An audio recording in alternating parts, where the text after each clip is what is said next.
of their armies to battle, and were gathered together at Shoko, which belongeth to Judah, and pitched between Shoko and Azekah in Ephah's den. And Saul and the men of Israel were gathered together and pitched by the valley of Elah, and set the battle in array against the Philistines. And the Philistines stood on a mountain on the one side, and Israel stood on a mountain on the other side, and there was a valley between them. And there went out a champion out of the camp of the Philistines, named Goliath of Gath, whose height was 6 cubits and a span. And he had an helmet of brass upon his head, and he was armed with a coat of mail, and the weight of the coat was 5,000 shekels of brass. And he had greaves of the brass upon his legs, and a target of brass between his shoulders. And the staff of his spear was like a weaver's beam, and his spear's head weighed 600 shekels of iron.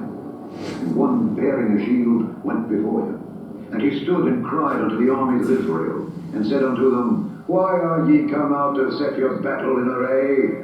Am not I a Philistine, and ye servants to Saul? Choose you a man for you, and let him come down to me. If he be able to fight with me and to kill me, then will we be your servants. But if I prevail against him and kill him, then shall ye be our servants and serve us. And the Philistine said, I defy the armies of Israel this day.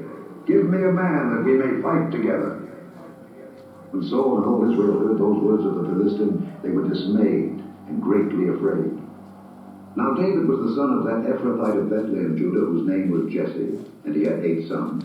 And the man went among men for an old man in the days of Saul.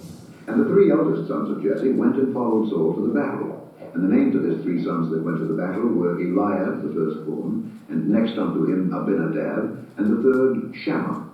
And David was the youngest, and the 3 eldest followed Saul. But David went and returned from Saul to feed his father's sheep at Bethlehem. And the Philistine drew near morning and evening, and presented himself 40 days. And Jesse said unto David his son, Take now for thy brethren an ephah of this parched corn, and these 10 loaves, and run to the camp to thy brethren. And carry these 10 cheeses unto the captain of their 1,000. And look how thy brethren fare, and take their pledge. Now Saul and they, and all the men of Israel, were in the valley of Elah, fighting with the Philistines. And David rose up early in the morning, and left the sheep with the keeper, and took and went as Jesse had commanded him. And he came to the trench, as the host was going forth to the fight, and shouted for the battle. For Israel and the Philistines had put the battle in array, army against army. And David left his carriage in the hand of the keeper of the carriage, and ran into the army, and came and saluted his brethren. And as he talked with them, behold, there came up the champion, the Philistine of Gath, Goliath by name, out of the armies of the Philistines, and spake according to the same words. And David heard them. And all the men of Israel, when they saw the man, fled before him, and were sore afraid. And the men of Israel said, Have ye seen this man that has come up? Surely to defy Israel is he come up. And it shall be that the man who killeth him, the king will enrich him with great riches, and will give him his daughter, and make his father's house free in Israel. And David spake to the men that stood by him, saying, What shall be done to the man that killeth this Philistine, and taketh away the reproach from Israel? For who is this uncircumcised Philistine, that he should defy the armies of the living God? And the people answered him after this manner, saying, So shall it be done to the man that killeth him. And Eliab, his eldest brother, heard when he spake unto the men, and Eliab's anger was kindled against David. And he said, Why camest thou down hither? And with whom hast thou left those few sheep in the wilderness? I know thy pride, and the naughtiness of thine heart, for thou art come down that thou mightest see the battle. And David said, What have I now done? Is there not a cause? And he turned from him toward another, and spake after the same manner. And the people answered him again after the former manner. And when the words were heard which David spake, they rehearsed them before Saul, and he sent for him. And David said to Saul, Let no man's heart fail because of him. Thy servant will go and fight with this Philistine. And Saul said to David, Thou art not able to go against this Philistine to fight with him, for thou art but a youth, and he a man of war from his youth. And David said unto Saul, Thy servant kept his father's sheep. And there came a lion and a bear, and took a lamb out of the flock. And I went out after him and smote him, and delivered it out of his mouth. And when he arose against me, I caught him by his beard, and smote him and slew him. My servant slew both the lion and the bear. And this uncircumcised Philistine shall be as one of them, seeing he hath defied the armies of the living God. David said moreover, The Lord that delivered me out of of the paw of the lion, and out of the paw of the bear, he will deliver me out of the hand of this Philistine. And Saul said unto David, Go, and the Lord be with thee. And Saul armed David with his armor, and he put an helmet of brass upon his head. Also he armed him with a coat of mail. And David girded his sword upon his armor, and he essayed to go, for he had not proved. And David said unto Saul, I cannot go with these, for I have not proved them. And David put them on him. And he took his staff in his hand, and chose him 5 smooth stones out of the brook, and put them in a shepherd's bag which he had, even in a scrip. And his sling was in his hand, and he drew near to the Philistine. And the Philistine came on and drew near unto David, and the man that bare the shield went before him. And when the Philistine looked about, and saw David, he disdained him, for he was but a youth, ruddy and of a fair countenance. And the Philistine said unto David, Am I a dog that thou comest to me with staves? And the Philistine cursed David by his God. And the Philistine said to David, Come to me, and I will give thy flesh unto the fowls of the air, and to the beasts of the field. Then said David to the Philistine, Thou comest to me with a sword, and with a spear, and with a shield. But I come to thee in the name of the Lord of hosts, the God of the armies of Israel, whom thou hast defied. This day will the Lord deliver thee into mine hand, and I will smite thee, and take thine head from thee. And I will give the carcasses of the host of the Philistines this day unto the fowls of the air, and to the wild beasts of the earth, that all the earth may know that there is a God in Israel. And all this assembly shall know that the Lord saveth not with sword and spear, for the battle is the Lord's, and he will give you into our hands. And it came to pass, when the Philistine arose and came and drew nigh to meet David, that David hasted and ran toward the army to meet the Philistine. And David put his hand in his bag, and took thence a stone, and slang it, and smote the Philistine in his forehead, that the stone sunk into his forehead, and he fell upon his face to the earth. So David prevailed over the Philistine with a sling and with a stone, and smote the Philistine and slew him. But there was no sword in the hand of David. Therefore David ran and stood upon the Philistine, and took his sword, and drew it out of the sheath thereof, and slew him, and cut off his head therewith. And when the Philistines saw their champion was dead, they fled. And the men of Israel and of Judah arose and shouted and pursued the Philistines until thou come to the valley and to the gates of Ekron. And the wounded of the Philistines fell down by the way to Shearaim, even unto Gath and unto Ekron. And the children of Israel returned from chasing after the Philistines, and they spoiled their tents. And David took the head of the Philistine and brought it to Jerusalem. But he put his armor in his tent.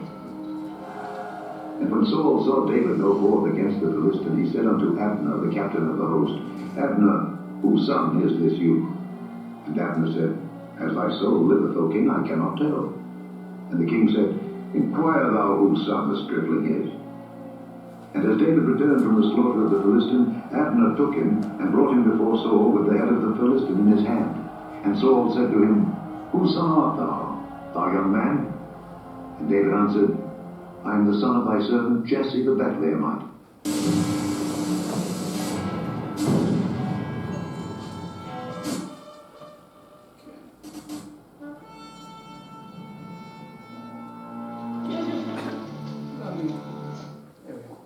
Alright, so that's an interesting take on that. Saves me reading all those verses. Okay. So, title of the message, A Young Man, a Big Attitude, a Giant Problem, and an Almighty God. So, how many times have we heard the story of David and Goliath? Lots and lots, right from being little kids in Sunday school. And it's not really a little kid story, it's pretty gruesome at the end there. And, yeah, that's on. Yeah, like it's the classic Sunday school story about the boy that killed the giant. But yeah, as an adult or as a young person, it's more than that. It's a great lesson of faith and trust in God, and that's what we want to look at. And you know, from something that took place 3,000 years ago, there's things in here that are good for us today to look at. So we are in Samuel 1 and Samuel. So Samuel 17. 1 Samuel chapter 17.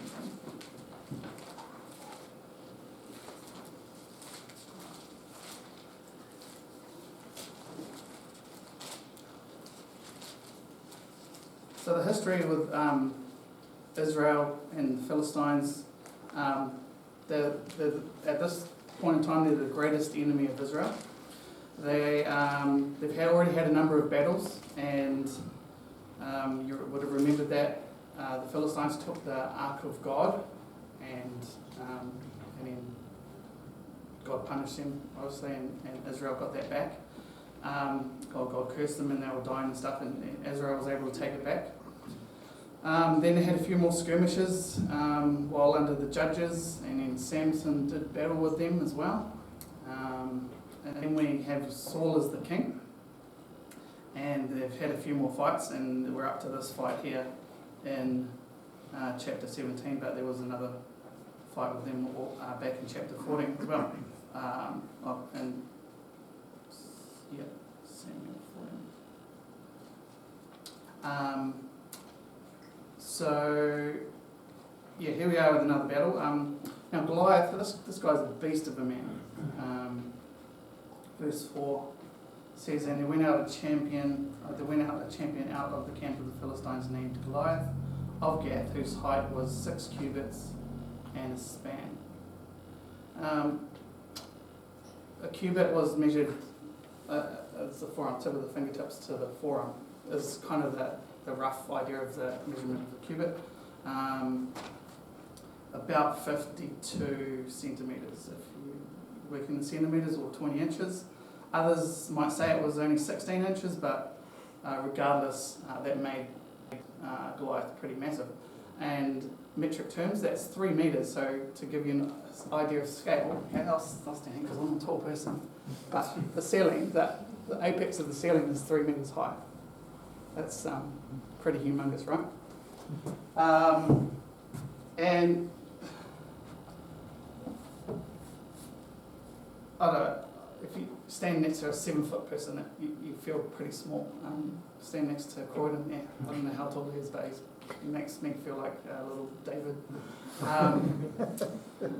But imagine seeing this guy, 3 metres tall, and it carries on and says that, verse 5, and he had a helmet of brass upon his head, and he was armed with a coat of mail, and the weight of the coat was 5,000 shekels of brass.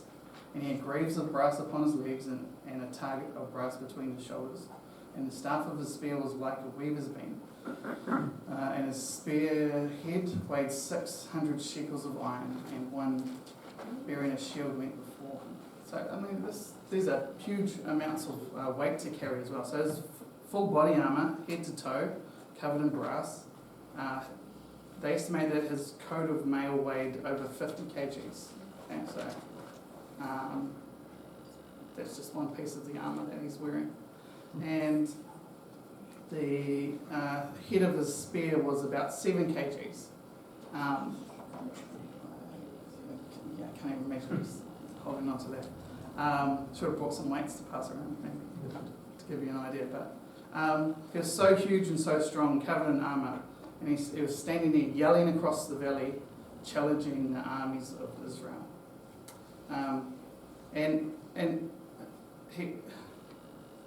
The challenge was for them to send someone to fight him, right? And they would have a fight, and whoever won the war. Interesting way to fight. Now, I don't know if there was some sort of etiquette in battle where if a one-on-one challenge was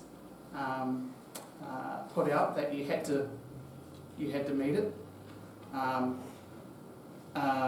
Israel had also beaten the Philistines in the previous war, so don't know why they didn't try and just overrun them, or maybe the Philistines had just become that much stronger as an army and they couldn't. But anyway, there was this challenge from Goliath to Israel to send someone over to fight, and they'd have a bit of a battle, champion on champion match, and whoever won would secure victory for their army.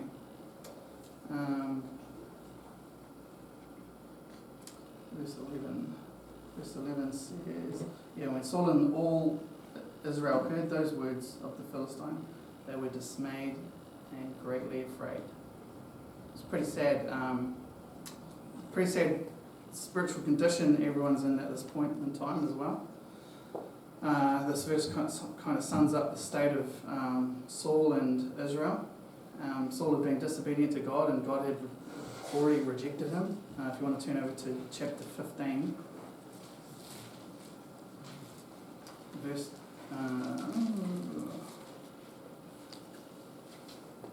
start in verse 23. 15:23. For rebellion is as the sin of witchcraft, and stubbornness as is iniquity and idolatry. Because thou hast rejected the word of the Lord, he hath also rejected thee from being king. And Saul said unto Samuel, I have sinned, for I have transgressed the commandment of the Lord and thy words, because I feared the people and obeyed their voice. Now therefore I pray thee, pardon my sin, and turn again with me, that I may worship the Lord. And Samuel said unto Saul, I will not return with thee, for thou hast rejected the word of the Lord, and the Lord hath rejected thee from being king over Israel. So I'm pretty sure that Saul was feeling a bit sad about that, and here he is facing the Philistines. 16 verse 14, I also have that written down. Where is it? 16 verse 14, but the Spirit of the Lord departed from Saul, and an evil spirit from the Lord troubled him. So Saul's condition was that I guess he had sinned against God, and God had rejected him as king of Israel. And it says there that the Lord had departed from Saul. So they had arrived at this war in their own strength and not in God's strength. That's a major factor here. So previous wars, God had led them, and they'd won the previous war because of God's power and leading them. And here they are in this situation where God's left the king, and they're there in their own strength and not in God's. And this went on for 40 days, verse 16 of chapter 17. 40 days. Goliath came out, says, 16. And the Philistine drew near morning and evening and presented himself 40 days. So 40 days of tormenting and cursing and blasphemy from Goliath towards Israel. And then we see David show up. So David had been the harp player for Saul. He was also his armor bearer at a point in time. But he had returned back to his father and was tending to the sheep. He was a shepherd and took care of, the chores and stuff at home. And his father asked him, so Jesse asked him to go and run an errand for him and take some cheese, so 10 cheeses, cheese platter, to the king and to check on his brothers. And David did what he was asked to do.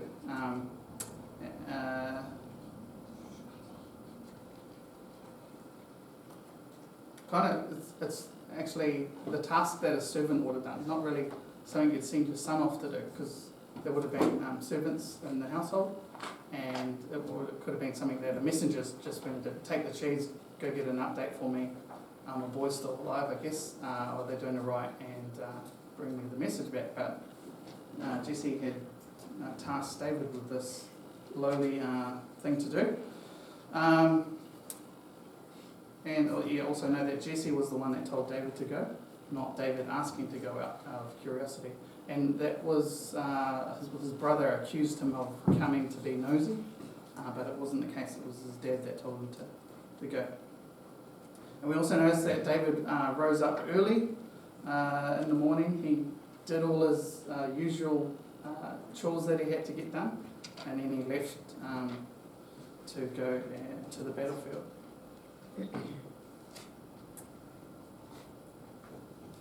Let's look from verse 21. It says,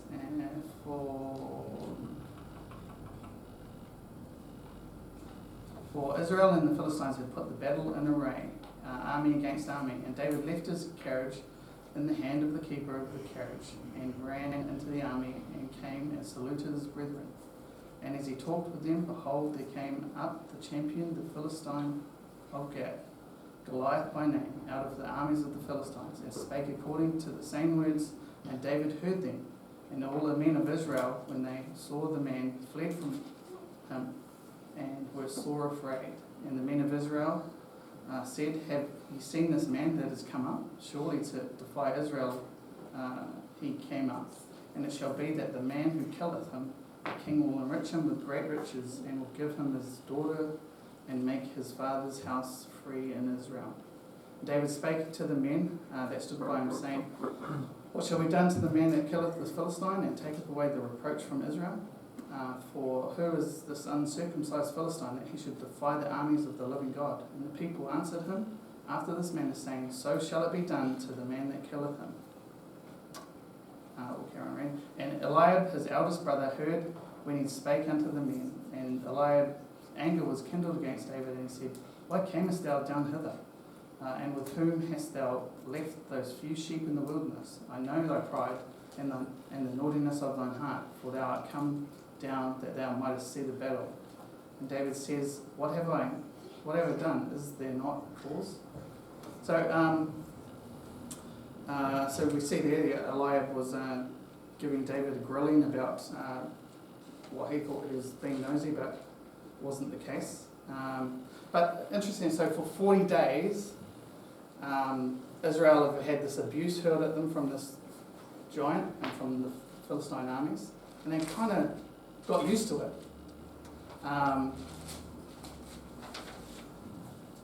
That even though they didn't like it, they had got used to it. But David turns up with fresh ears. He hasn't heard this, and he's shocked at what he hears. And it's kind of like we might find out in our workplace if we are around people that swear a lot or something like that. We can kind of get desensitized to it, and someone else might come along that might not work in that sort of industry, and like, whoa, what's going on here? I guess it's a similar situation where Goliath's been hurling abuse and blasphemy, and Israel is getting used to it, unfortunately. But yeah, David turns up with fresh ears and immediately is shocked with what he hears and expected action. Verse 26, was it? What shall be done to the man that killeth the Philistine? Who is this uncircumcised Philistine that he should defy the armies of the living God? So David wasn't happy to hear what was going on. And David's asking. He didn't go directly to Saul. He asked around the people. He questioned the men, and they reported to King Saul about David and what he had said. And David was, I guess, invited into the presence of the king. Immediately upon meeting King Saul, David offers to go and fight with Goliath. You can kind of imagine Saul's reaction. We kind of saw in the video clip there. Like, you've got to be kidding me, you're just a kid. It's ridiculous, really, what you're trying to tell me. But here's the thing, he was the only willing person to make a stand.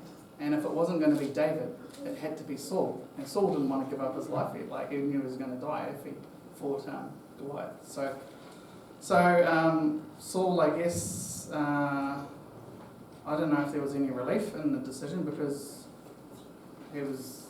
this kid's going to go out and get slaughtered in his mind, and then Israel will lose the war. So kind of a dilemma, but Saul will keep his life. So that's the I feel that's his motivation there. For David, the motivation wasn't the reward. So remember what the rewards were? They were to get the king's daughter and your basically riches, and your family will become free. But that wasn't David's motivation. His motivation was that this guy was blaspheming the Lord and making a mockery of Israel.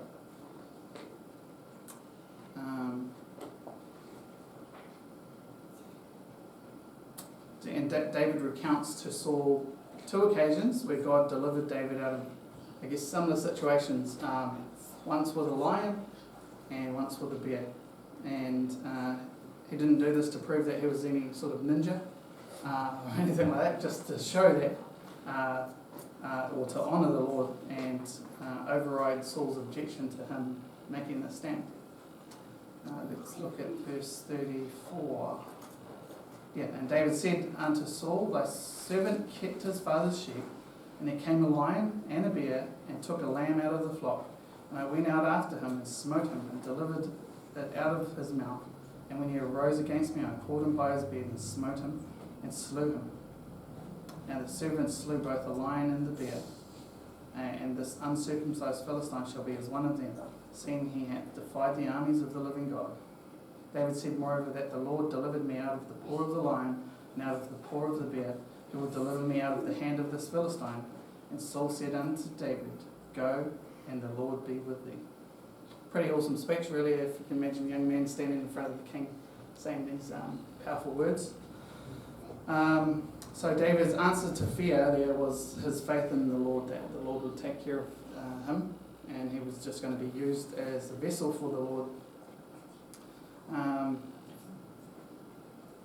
Let's look at verse 40. Verse 40, and he took his staff in his hand and chose him 5 smooth stones out of the brook and put them in a shepherd's bag which he had, even in a scrip, and his sling was in his hand, and he drew near to the Philistine.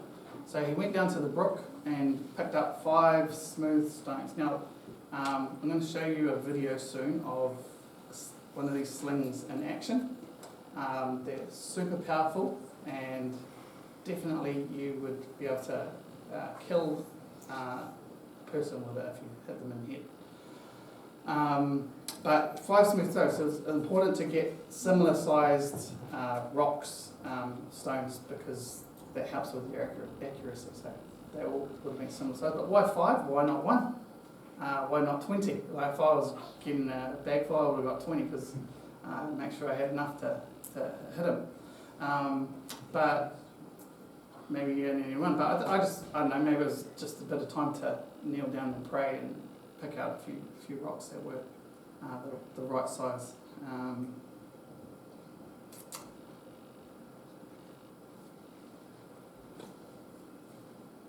There's some stuff I read that the other 4 were for Goliath's brothers, but this was a one-on-one battle, so I don't think that was the case there. And when he did defeat Goliath, the Philistines ran away, and Israel chased them down. So David didn't really need to do any more slinging at people. So he had his staff and 5 smooth stones in his sling. The sling was the common weapon used in those times. And I have Judges 20,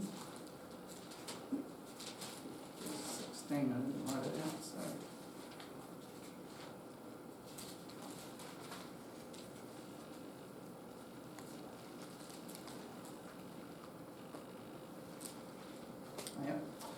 So Judges 20 and verse 16. Among all this people, there were 700 chosen men, left-handed.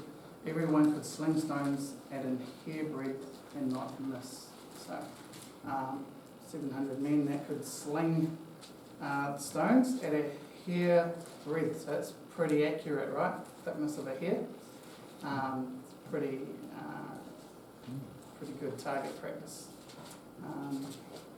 Some of the research I did on a sling and how accurate you can be is quite interesting.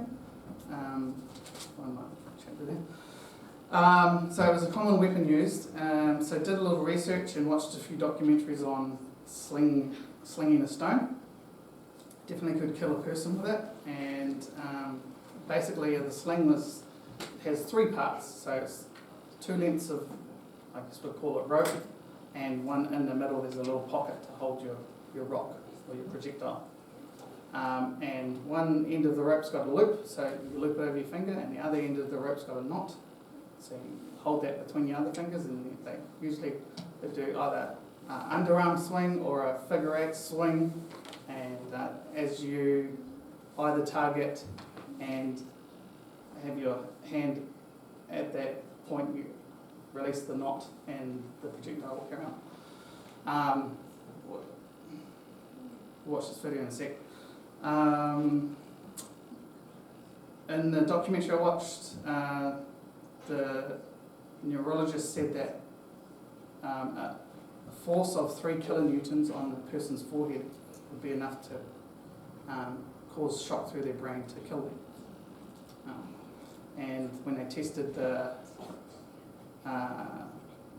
they put a pressure sensor on a target, and the guy that flung the sling at it had 3.6 kilonewtons of force, so he exceeded the 3 kilonewtons needed for that. So I'll just put this up. This is just a guy. Oops.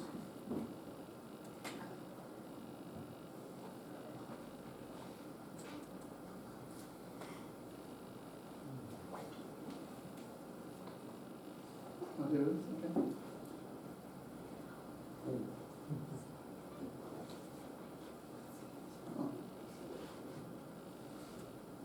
Take about a minute long.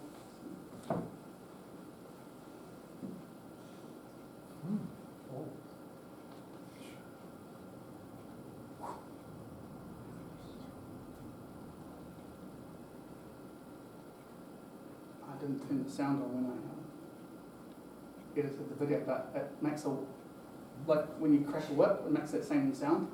That whip cracking noise is a sonic boom, so it's doing like 600 miles, well, the end of the sling is doing about 600 miles an hour.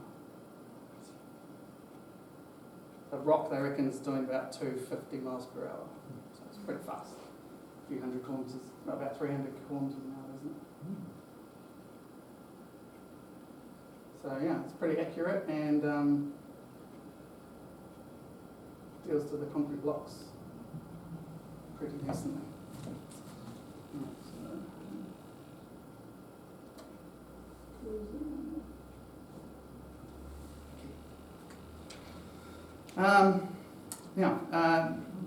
Verse 41.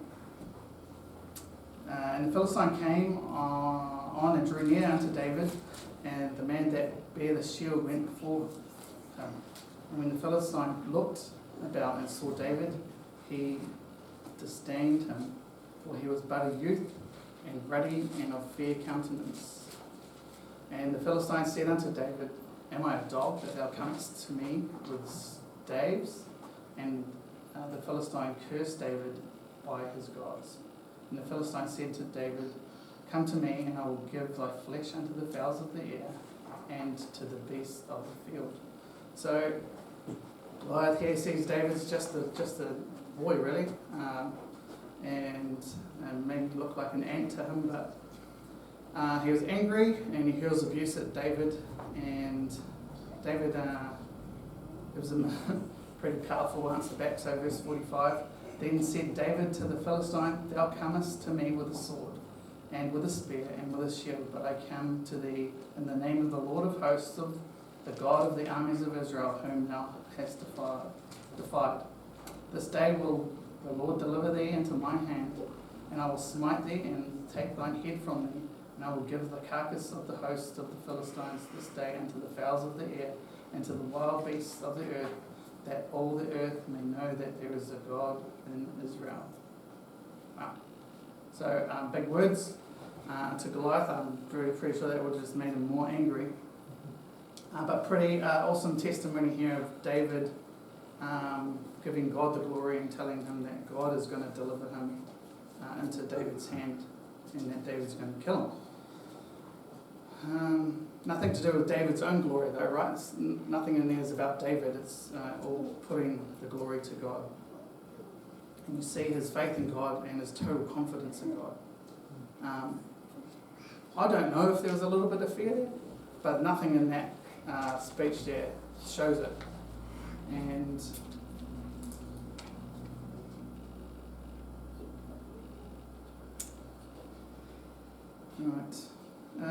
interesting also that King Saul didn't recognise David, even though David had been his armour bearer. Perhaps it had been some time since David was in the king's court, and Saul never imagined that that young man that used to play the harp for him would ever be capable of such a task. So we know how the story ends there.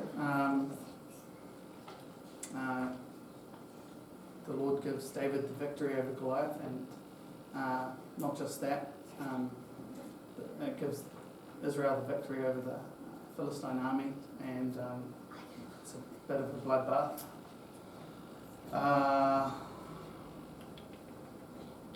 We'll just finish from verse 55 there. And when Saul saw David go forth against the Philistine, he said unto Abner, the captain of the host, Abner, whose son is this youth? And Abner said, As thy soul liveth, O king, I cannot tell. And the king said, Inquire thou whose son this stripling is. And as David returned from the slaughter of the Philistine, Abner took him and brought him before Saul with the head of the Philistine in his hand. And Saul said to him, Whose son art thou, thou young man? And David answered, I am the son of thy servant Jesse, the Bethlehemite.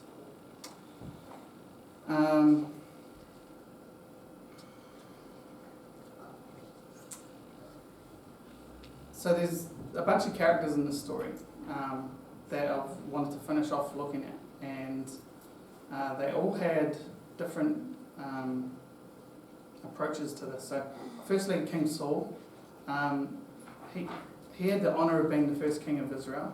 God appointed him leader of his people, and he was about 30 years old when he became king. He defeated many armies, many enemies of Israel in the name of the Lord. He united the scattered tribes of Israel. He reigned for 42 years, but sadly his legacy was that he failed to trust God and didn't obey his direct commandment of the Lord. Instead, he trusted in what he thought was best. And if you want to look that up later, it's in 1 Samuel chapter 15, verse 10 and 11. Saul was more worried about what people thought of him than what God wanted for him. Even to the point where Saul's repentance was only so Samuel would honour him. So remember we read that? So Saul repented, but it was only so that Samuel would honour him in front of the elders of the people. And that's why Samuel said that he still rejected him. From this point it was a slippery slope for Saul. Later he became so jealous of David that the rest of his life was consumed with trying to kill him. A clear lesson from Saul's life is that it is better to obey than to sacrifice. That was his error. Our obedience to God is far more precious to him than any sacrifice we could give. God would rather have you obey him in small things than to make a sacrifice. So if your sacrifice is against God's command, then it's a waste of time. And we saw that with Cain and Abel, and many times throughout the Bible. So I guess that's a lesson we can learn from Saul there. Eliab was David's oldest brother, and he seems to have been jealous of David. He accused David of turning up to the battle because of his pride, accused him of leaving sheep unattended, even to the point that he belittled his job as a shepherd in front of everyone. That was in verse 28. Some of us can be like Eliab. Sometimes we don't even realise it, but we're ready to cut someone down. And most of the time we cut someone down when they take the stand for what's right. Or we can become jealous of a person that God is using instead of encouraging them or being grateful for them. We might even attack them with our words, or backstab them, or talk about them behind their back. So we can be like Goliath, and we need to be careful that we don't do that. So he could have been an encouragement to David, and probably should have been, rather than grating on him about being prideful and not doing his job properly and have just been a shepherd. Probably should have been encouraging him not to go up against the giant because you're going to get killed, mate. That should have been what a big brother would do, or I'll take your place, don't you do it. So pretty stink big brother, I reckon. Goliath, we see him as the enemy of God. So he's the picture of the devil wanting to destroy God's people. Strong and powerful enemy, but no match for God and his faithful servant.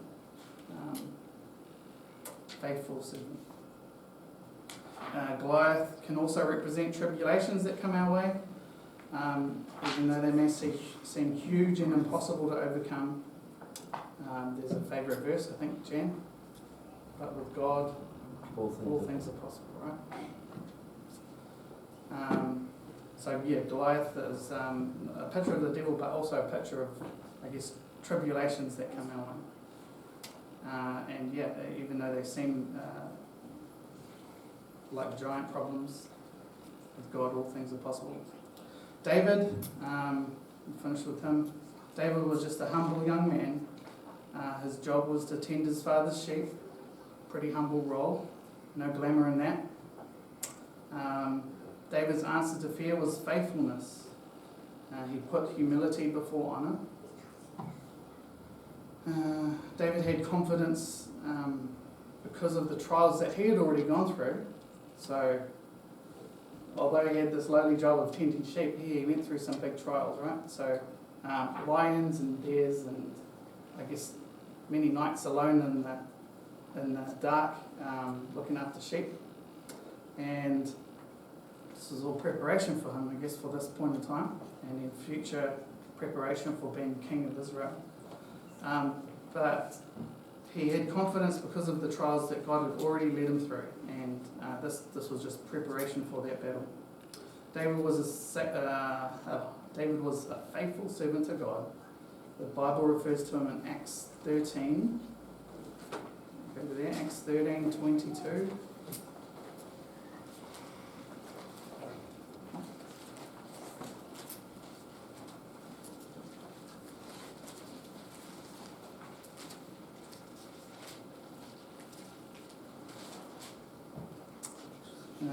Acts 13:22. And when he had removed him, he raised up unto them David to be their king, to whom he also gave testimony and said, I have found David, the son of Jesse, a man after mine own heart, which shall fulfill all my will. That's the testimony from God of David. That's pretty amazing thing to have God talk to you about, or talk about you. So, and that's what we should all be, I guess, striving to have a testimony like that. As a man after God's own heart. Josh read for us Psalm 63. We won't read it again, but that really sums up David's relationship with God, that whole psalm. So have a look at that and ponder that psalm. That sums up David's relationship with God. So question, are you a Saul serving God your own way rather than being obedient? Or are you like Eliab, jealous, the person always putting down others that are wanting to serve? Or are you striving to be like David, a man or a woman, a boy or a girl after God's own heart? That's the person we should be, out of those characters, that's the person we should be striving to be more like. Remember, at this point in time, Jesus Christ hadn't turned up on earth as Jesus Christ yet. So David is an example from the Old Testament of Christ, Christ-like person, and what a Christian should be. Someone that loves God and has total faith in God to deliver them from whatever. So that is my message tonight. We'll close in prayer and then Josh can come. Let's pray. Lord God, thank you for this time that we can